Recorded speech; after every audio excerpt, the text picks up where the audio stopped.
السلام علیکم ناظرین، آج ہم آپ کے لیے ایسی ویڈیو لے کر آئے ہیں جو یقیناً آپ کی ایمان کو تازہ کر دے گی۔ اس ویڈیو میں ہم حضرت حمزہ رضی اللہ عنہ کے کفن کی قصہ آپ کو سنائیں گے، لہٰذا آپ ویڈیو کو بالکل اسکپ نہ کریں اور پورا دیکھیں۔ تو چلیے ویڈیو شروع کرتے ہیں۔ بسم اللہ الرحمن الرحیم۔ حضور اقدس صلی اللہ علیہ وسلم کے چچا حضرت حمزہ غزوہ احد میں شہید ہو گئے اور بے درد کافروں نے آپ کے کان، ناک وغیرہ اعضاء کاٹ دیے اور سینہ چیر کر دل نکالا اور طرح طرح کے ظلم کیے۔ لڑائی کے ختم پر حضور اکرم صلی اللہ علیہ وسلم اور دوسرے صحابہ شہیدوں کی لاشیں تلاش فرما کر ان کی تجہیز و تکفین کا انتظام فرما رہے تھے کہ حضرت حمزہ رضی اللہ عنہ کو اس حالت میں دیکھا، نہایت صدمہ ہوا اور ایک چادر سے ان کو ڈھانک دیا۔ اتنے میں حضرت حمزہ رضی اللہ عنہ کی حقیقی بہن حضرت صفیہ رضی اللہ عنہا تشریف لائی کہ اپنے بھائی کی حالت کو دیکھیں۔ حضور صلی اللہ علیہ وسلم نے اس خیال سے کہ آخر عورت ہے، ایسے ظلموں کو دیکھنے کا تحمل مشکل ہوگا، ان کے صاحبزادہ حضرت زبیر رضی اللہ عنہ سے ارشاد فرمایا کہ اپنی والدہ کو دیکھنے سے منع کرو۔ انہوں نے والدہ سے عرض کیا کہ حضور صلی اللہ علیہ وسلم نے دیکھنے کو منع فرما دیا۔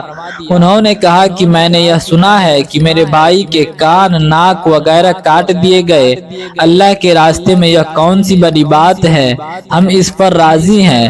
میں اللہ سے ثواب کی امید رکھتی ہوں اور انشاءاللہ صبر کروں گی۔ حضرت زبیر رضی اللہ عنہ حضور صلی اللہ علیہ وسلم سے جا کر اس کلام کا ذکر کیا تو حضور صلی اللہ علیہ وسلم نے اس جواب کو سن کر دیکھنے کی اجازت عطا فرما دی۔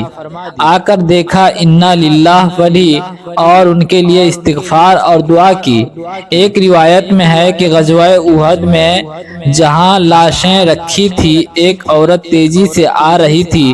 حضور صلی اللہ علیہ وسلم نے فرمایا، دیکھو عورت کو روکو۔ حضرت زبیر رضی اللہ عنہ کہتے ہیں کہ میں نے پہچان لیا کہ میری والدہ ہے۔ میں جلدی سے روکنے کے لیے بڑھا مگر وہ قوی تھی، ایک گھونسا میرے مارا اور کہا پرے ہٹ جا۔ میں نے کہا کہ حضور صلی اللہ علیہ وسلم نے منع فرمایا ہے تو فوراً کھڑی ہو گئی۔ اس کے بعد 2 کپڑے نکالے اور فرمایا کہ میں اپنے بھائی کے کفن کے لیے لائی تھی کہ میں ان کے انتقال کی خبر سن چکی تھی، ان کپڑوں میں انہیں کفنا دینا۔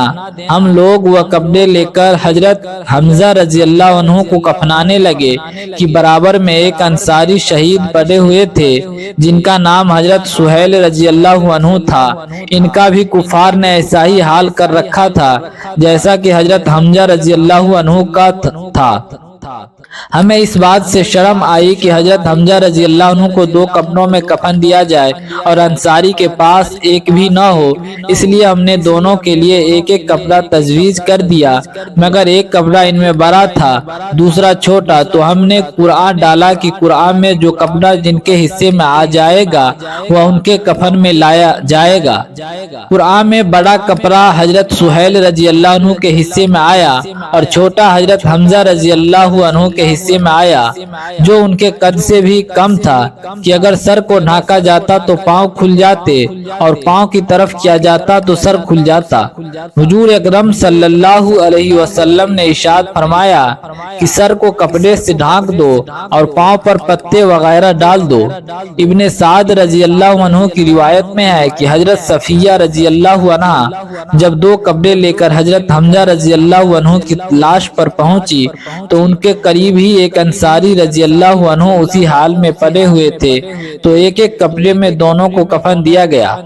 حضرت حمزہ رضی اللہ عنہ کا کپڑا بڑا تھا۔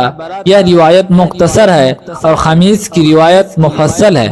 یہ 2 جہان کے بادشاہ کے چچا کا کفن ہے۔ وہ بھی اس طرح کی ایک عورت اپنے بھائی کے لیے 2 کپڑے دیتی ہے، اس میں یہ گوارا نہیں کہ دوسرا انصاری رضی اللہ عنہ بے کفن رہے۔ ایک ایک کپڑا بانٹ دیا جاتا ہے اور پھر چھوٹا کپڑا اس شخص کے حصے میں آتا ہے جو کئی وجہ سے ترجیح کا استحقاق یعنی حقدار ہونا بھی رکھتا ہے۔ غریب پروری اور مساوات کے دعوے دار اگر اپنے دعووں میں سچے ہیں تو ان پاک ہستیوں کے اتباع کریں جو کہہ کر نہیں بلکہ کر کے دکھلا گئے۔ ہم لوگوں کے لیے ان کا پیروں کہنا بھی شرم کی بات ہے۔